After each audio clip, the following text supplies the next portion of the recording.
Среди организаций высшего образования Республики Коми в финал прошли 4 студента. Трое из них – представители нашего университета.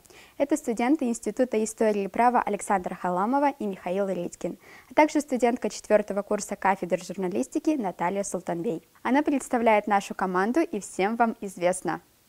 Среди организаций высшего образования конкурс проходит в 13 номинациях. По словам организаторов, наибольшей популярностью у студентов России пользуются индивидуальные направления. Два самых востребованных – творческая личность года и общественник года. В последней из них финалистом стал студент 4-го курса СГУ имени Петелима Сорокина Михаил Редькин. Я очень рад, что у меня получилось попасть в 40 этих человек, которые финалисты этой премии «Общественник года». Очень интересно посмотреть на ребят, познакомиться и пройти эти испытания. Я вообще, настрой у меня очень бодрый, очень радостный.